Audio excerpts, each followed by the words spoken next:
this old world seems to get me down. All right, everybody, welcome back to the third and final segment of the Cajun Conservative Show. Today, joining me in studio. I hope this ain't just one-time thing. I hope you come back a little bit more. Sure, anytime. Mr. David Eaton, he's running for state representative of District 49 here in the great state of Louisiana.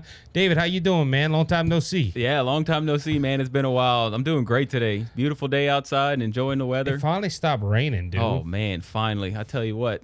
It was wreaking havoc on my backyard with my dog and my kids, so they were creating some nice mud holes. Oh man, my kids got tired of staying in the house, man. Yeah. and you seen walking into the studio, man. We got dump trucks, man. It just when you're standing around not doing nothing, you're trying to find things to keep the business going. It just. My dad was a bricklayer growing up, and so he still does that. So I know exactly what you're talking about. When it's raining, we can't work at all. So. Well, that's the thing about Louisiana. A lot of people it isn't just, a lot of people think we live in the swamps. A lot of people in the north or whatever.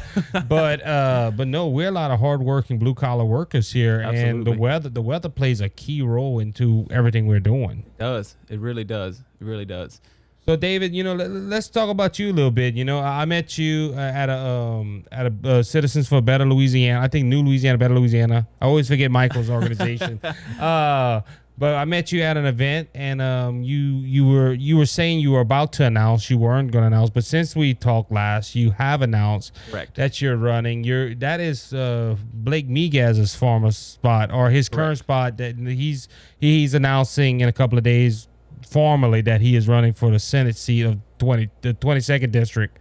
Yes. But that is Blake Miguez's spot. What made you want to run? So what made me originally want to run was I've always yelled at the TV. I've always talked and said somebody needs to do something. And when COVID hit in 2020, my wife looked at me and she said, "Why don't you stop talking and actually do something about it?" And so she kind of encouraged me to get involved in politics. And it's something that I've always been passionate about growing up. My parents always made sure that we knew what was going on in politics. We were always, even though we couldn't vote, we always listened to the debates, the presidential debates. We listened to the local when local leaders would speak, we would listen to them. And so we were always active in politics behind the scenes. And so when 2020 came, I was praying a lot about it, and I actually met a few people, and they started inviting me and encouraging me to get involved. And my wife pushed me to get involved, and after her push, then I started getting involved behind the scenes, talking to legislators, meeting with legislators, just trying to encourage them to do the right thing, because our legislators really are just people at the end of the day, and they need to hear from the good people of Louisiana also. A lot of times they just hear from people that are extreme on both sides of the aisle, and a lot of good people don't voice their opinions, and our legislators are just normal people. They need encouragement. They need people to tell them what they feel and what they think and what's going on in their minds, and they want to hear from us. And so getting involved in that aspect really helped a lot, and we were able to do a lot of things behind the scenes and help out our local leaders in our councils, our legislators, and those as well, just to stand for do what's right and do the right thing. So prior to 2020, you haven't held any office going forward right now. This is your first time running. Right, correct. This is my first time running for an office. Right now, I'm Bayou Vermilion District. I'm a commissioner on there. I'm actually the president of the board, but that's an appointed position. So Josh Guillory appointed me that in 2019, and we've been. In 2020, and we've been going since then. So we're really excited about that organization, and that was kind of the organization that really got me involved in politics, and where I really got excited about it. When I first got on board, there was a lot of, as normal government bureaucracy is, there was a lot of in the budget. We couldn't figure out where money was going. We couldn't figure out what was happening in the budget, and so we sat down with our CPA and we figured out we kind of organized everything. Bayou Vermilion District controls Vermilionville, and it controls the Vermilion River. We clean and we cut trees along the river and those types of things, and we make sure that the bayou is an asset for Lafayette, and it really needs to be more of an asset. And we're working on establishing BVD as one of the organizations, because we're a state governing body. Establishing as an organization that can help promote and promote economic development along the bayou. So we get $1.8 million in a millage, basically, roughly, from the taxpayers of Lafayette Parish. And when we finally took the financials and broke them down into the way that they should be broken down, like a normal business would break them down. We found out that the museum in those areas were using $1.12 million, and our CEO at the time was even shocked by $1.12 million of our $1.8 million budget not being spent on the bayou, but being spent on a museum and on a restaurant and those types of things. So you're never going to know how to fix something until you get an accurate picture of it. So once we got that accurate picture, we were able to take it and to move the organization. And in 2022, when we closed 2022, I had just become president in 2022 in September. And when we closed 2022, we had about a $400,000 deficit in our spending, and we got a shuttered venue grant. Some of that was because of COVID, but the overspending had been happening for years before then, and we saw the trend downward as normal government, it decays and government spends more and more. So we ended 2022 with almost a $400,000 deficit. We got a shuttered venue grant, which actually brought us to zero, which was great. But in 2023, we ended the year with about a $270,000 surplus, and so we were able to turn it around almost $700,000 in 1 year just by cutting spending. Staff worked extra hard on it. We all worked together. And look, we were left wing, we were right wing, we were conservatives, we were everybody. We have all in the board. The staff is everything, and we don't talk politics. We talk about what's right for the organization, and that's what we need to do in Louisiana. Look, there's things that we have to change. We have to make Louisiana a fiscally conservative place. We have to enable those people, the entrepreneurs like yourself and like me, enable them, cut back regulation, cut back all the bureaucracy, the red tape, and all of those things. Cut all of those things to let our people succeed, because Louisiana is a resilient people. Louisiana people we can see it every hurricane. Every hurricane, we don't sit around and wait for the government to come in, wait for help. We're cleaning up as soon as the storm passes. A lot of times before it even is, you see during people, the storm. During the storm, you see people out there cleaning up and working, and we're a resilient people. We're a people that want to succeed, but we don't wait for people to help us. And so what we have to do as a government is we have to enable those people. We have to get out of the way, cut the bureaucracy, cut the red tape, cut all of the things that hold us back as Louisianians. And when we do that, we're going to see Louisiana succeed like we've never seen before. On that note, talk about succeed, because look, we and I've asked everyone that's come through this studio and virtually of the problems that we have with ex-migration. We have people leaving here, and one of the reasons I hear the most is that, listen, we can't find a good, steady paying job. Correct. Mr. David, I had a person that I know just come back from Texas because he just finally found a job and he wanted to be home. But the reason he didn't come before, there wasn't a good paying job. Yep. There was nothing lining up. And look, I'm going to say it. I don't know if you're at liberty to say, but I'm going to say John Bell has hurt the state a lot. Yes. My guest host a couple of weeks ago, Mr. Barry Martin, brought out statistics evidence. He brought out evidence that showed, look, John Bell has hurt this nation more than anything. And what's sad is some Republicans helped him do it. And that's why I want to ask you, you sounding like you're on the right track. Turn this state back to a conservative leaning party, state, so where we don't have people leaving out. Because I bring this out to everybody. We almost lost another congressman. Correct. And the last time we did that, we lost one of them. I believe it was Jeff Landry that lost his seat to Charles Bruce Stanley. So, you had two good people right there that was helping with our country's problems, but now we lost one. So we either went to California or to New York, and that's dangerous. Oh, no, it is absolutely. 35,000 a year in out-migration is unsustainable as a state. And we look at the 2030 census, and we're probably going to lose a congressman in there if we don't really change something in our state. And how do we change in our state? What do we do? How do we know what to do? And we can look at Florida. We can look at what Florida's done. And look, Florida has done more. People always say, people get overly expectant of Congress, and they look at Congress and they look at our federal government and they say we need to elect the right congressman, we need to elect the right president, we need to elect the right senator, and we do. We have to elect the right people in those offices, and we have great people in those offices right now, but not the president, obviously, but congressmen. I mean, we have Clay Higgins, which is he's a great representative. We have John Kennedy, which I think is a great representative also. And so we have. I noticed you didn't mention Bill Cassidy. I'm gonna leave that alone.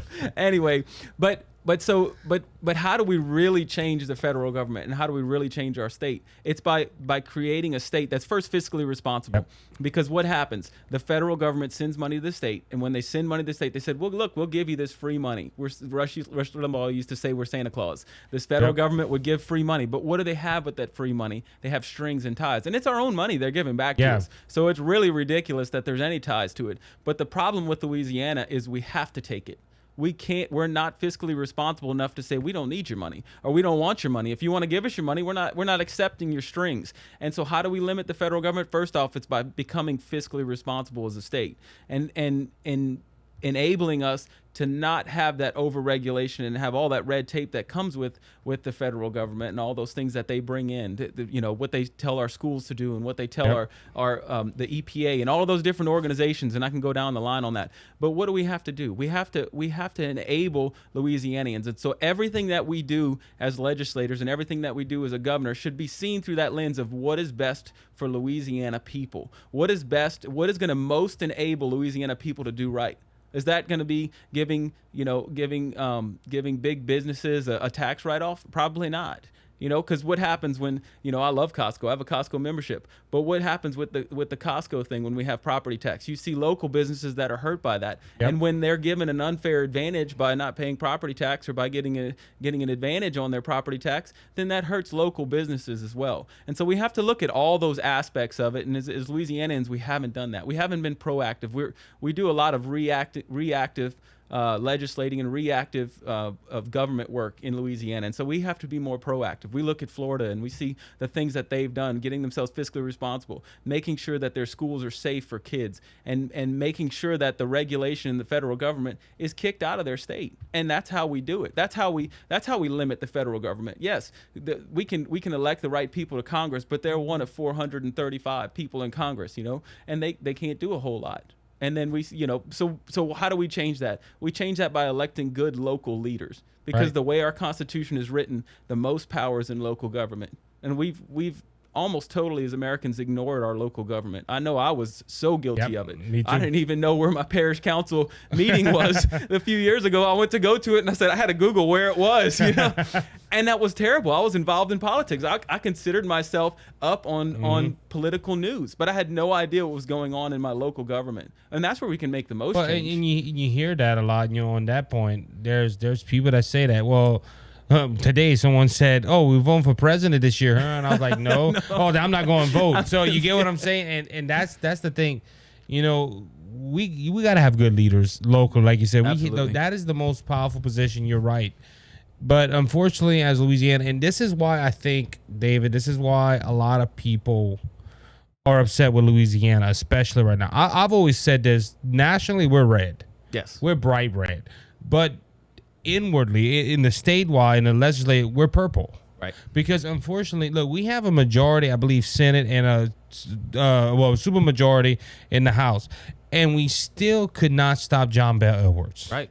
Think about this, and that's where look, I'm very picky on the candidates I have on. I make sure that they line up with our views, but this has to stop too. You gotta stop the Rhino Republicans. And look, I know we're mutual friends with Michael Lunsford. We're pretty good, but we have to stop the rhinos from going in as well. Because you're talking about voting records. You know how many people go ahead and they vote for somebody that says I'm a conservative and they don't act as a conservative, right? But they keep running with that same mentality. I'm a conservative, and those people, Rush called them the best way, uninformed voters. Yes, and it hurts the state. It does. It does hurt the state. We have our Constitution was written on an informed populace, and that means that people took the time to actually learn and to meet those people that they're voting for, because it's important. We spend more time, looking at American Idol and figuring out who's going to vote for that than we do who's going to actually run our country. And we live in one of the only societies in history where we get to elect those that are over us. As Christians, we're commanded to obey those that have authority over us. And we live in one of the only societies in history where we get to choose those that have the authority over us, and we don't do it.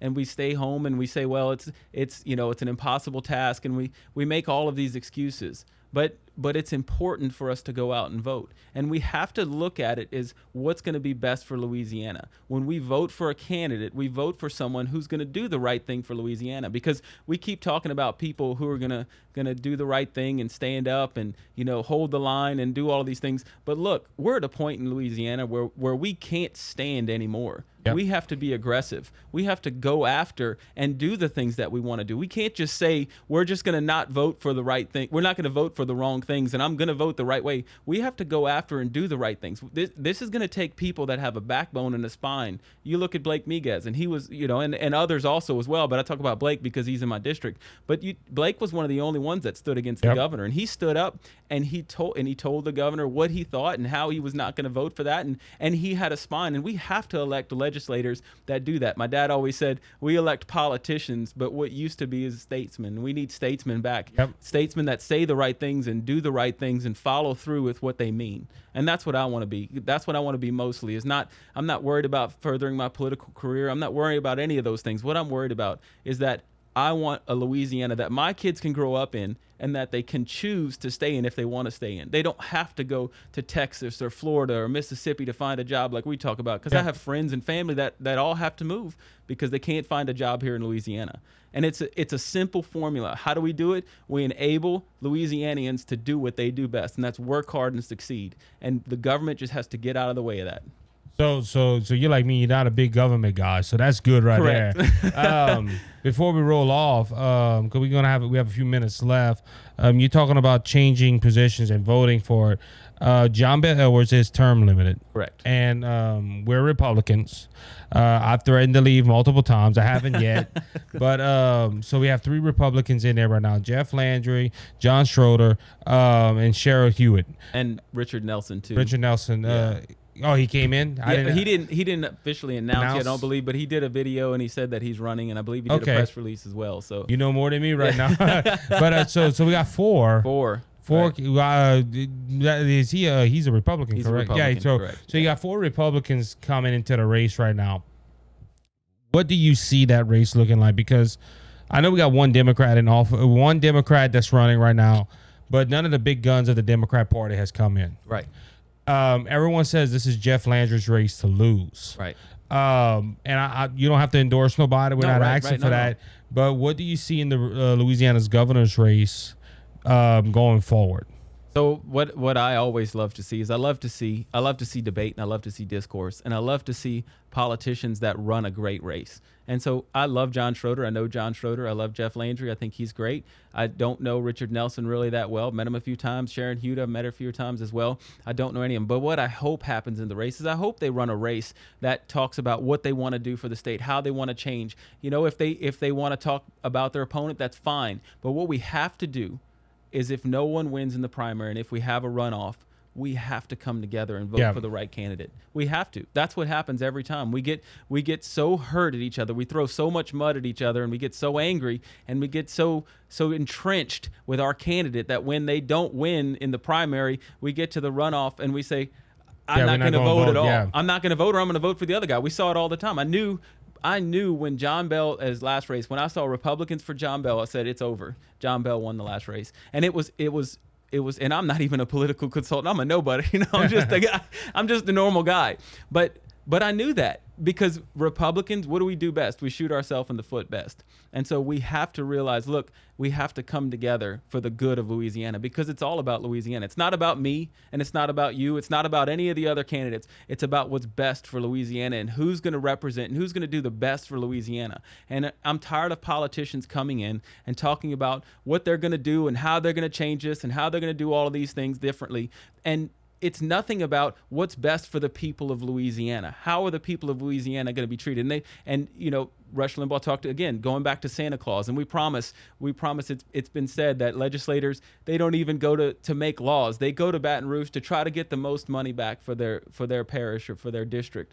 And to me, that's a terrible way to look at it. That's a terrible way. We're supposed to be people that go there for the good of Louisiana, and we make laws that help the people back home succeed and do the right thing, whether that's passing crime legislation, whether that's passing legislation that helps insurance. We have to work on property insurance and auto insurance and all of these things. Yeah, insurance is a pain in the rump right now. I'm going to be honest with you. It is. I have a friend that's in Texas, and he's paying a third or a half of what he would pay here in Louisiana. And so and you bringing that up on a side note with insurance. This is the problem. And look, you said you're in construction. Right. In the trucking industry, it's a joke. Right. That we have to pay. I know guys that own trucks, and they're paying way more than they should be paying. But we had an incident where I had a friend of mine that got sideswiped by a vehicle. Vehicle's in the wrong. Yeah. Do you know that the insurance called him and said, hey, you're going to have to take fault for that? What? The only reason he didn't take fault is they had another truck that for the same company had a camera and caught the whole incident. And they were quick to just jump. You get what I'm saying? And look, a lot of people say, well, you got to look at the circumstance, understand, but Louisiana is bad for insurance. Right. Pricing, you go ahead and you try to, you have to make a claim, and they'll put you at fault, or whoever's the benefit, whoever. And it is a joke. It is a joke that you mentioned that. I'm sorry to cut you off. No. That is an issue. That is an issue that is plaguing Louisiana right now. It is, no doubt. And it goes back again to how do we make Louisiana succeed, and what do we do best for what's Louisiana, and we have to fix that. To me, it's almost the crisis levels. I was talking to my realtor the other day in Broadmoor in Middle Louisiana, in Middle Lafayette. He was selling a house, and it was probably $300,000-$400,000 house, and a pretty decent expensive house. They got an insurance quote back for their homeowner's insurance, and it was $500 a month. That's almost another house note. That's $6,000 a year in property insurance. That's insanity. That's crazy numbers. And so we have to work on how do we fix that? What changes do we make? And I'm not an insurance agent. I don't have all the answers to everything. But what I am going to do, and I promise you what I will do, is I'm going to work as hard as I can to find those answers and to get the right solutions. I'm going to work with everyone. Look, I want to hear everyone's opinion, left, right, because I'm not going to say that just because I don't agree with you that all your opinions are bad. Because I don't even agree with everything with my wife, and what I always have said, and what I've said as Bayou Vermilion District President, is that look, we can disagree on 98%, 99% of everything, but if that 1%, let's just go ahead and get that done. Look, the only people that it's hurting are the people of Louisiana and the taxpayers. That's the only people that it's hurting when we squabble over nonsensical things that don't do anything. And so let's start making some progress. Let's work together. Let's build a team and a coalition of people that can work together, because we can work together, and we have to work together. We can't do it anymore where it's old school Louisiana politics and it's crooked, and we always joke about how crooked Louisiana politics are. And thank God a lot of that, now that with social media and with cell phones and all those things, a lot of that crookedness has been taken away, because you don't have the opportunity for it anymore. Right. There's so much transparency in government that a lot of it is going away. Not to say there's not, because there is crookedness in government, and it always, there will be. And our job as legislators, and our job as the people, is to hold them responsible. I always, my thought has always been that I'm gonna question people that are running for office as hard as I can, and I'm gonna ask them the questions that I want to know the answer to. And then when they get in office, I'm gonna make sure that they do the right thing. And how do I do that? By calling them, by emailing them, by talking to them when I see them, and asking them those questions, and hold them responsible for what they're supposed to do. Because that's what we do. We go to the polls and we vote, and then we don't talk to our representative until 4 years later. Yep. When they come knock on the door. Yep. When they come knock on the door again, or they ask for our vote again, or we see them in an event 4 years later. And so we have to hold our public officials responsible for the 4 years or 3 years or 2 years or however long their term is, depending on what they're running for. We have to hold them responsible the entire time, and we have to do our due diligence. Because look, I can promise you, if your mayor of Bro Bridge over here started to do something and you didn't like it, or your city council, and 200 people called them and said, we don't want you to do this, they're not going to do it, because 200 people called them. Because I can promise you, and I've talked to many council people, and I've talked to a lot of people, they'll get 4 or 5 phone calls, 6 phone calls. Maybe if it's a hot thing, they'll get 20 phone calls, but they don't get a whole lot of cooperation or input from the public. So if we as public citizens just do that, we'll set what we want a lot better than just sitting back and just yelling at the TV. And I got tired of it. And look, I know most of it are tired of it. Let's do something, and let's make Louisiana the state that she wants to be, because we as Louisianians are the heart and the soul of Louisiana, and we can make a difference in Louisiana. We can do the right thing, and we can turn the state around. We can come from last in almost everything to build a state that can be an example of what a Republican state, a conservative state should look like. David, before we wrap up, can you go ahead and let people know where they can find you if they want to get in touch with you to ask you any questions, and give a shout out to your campaign, man? Oh, thank you, man. I appreciate it. So you can look us up on Facebook. We're David Eaton for State Representative District 49 is my Facebook page. My website is eatonforlouisiana49.com, eatonforlouisiana49.com. We're available on Facebook. You can message us. You can email us on either one of those things, and we'll respond. So message us, email us, any of those things. There's a contact page on my website as well, and we'd love to hear from you. Look, I'm not running for me. I'm not running because I want to run, because I believe that I'm the best fit. But I believe what I'm going to do is I want to build a coalition of people that work together to do the right thing. A grassroots coalition of people that love Louisiana and want to see it make a difference. And so what my goal really is to build a group of people that love Louisiana and say, we can't stand for this anymore. Let's do the right thing. Good job. All right, David, thank you for coming on, man. I hope you come back soon. Absolutely, anytime. That was David Eaton. He is running for the 49th district in the state of Louisiana. If you live in them districts, please go ahead and check him out and give him a consideration for your vote. With that being said, that's all the time we have for today. I want to thank you for listening to the Cajun Conservative Show. Remember that Jesus Christ is King, and he's coming back, and he's coming back soon. So don't be faint of heart, because Jesus has overcome the world. If you want to know Jesus, your Lord and Savior, reach out to me. I'll tell you how to make Jesus your Savior and heaven your home. Until next time, be blessed, be encouraged. You have a good one. Open door.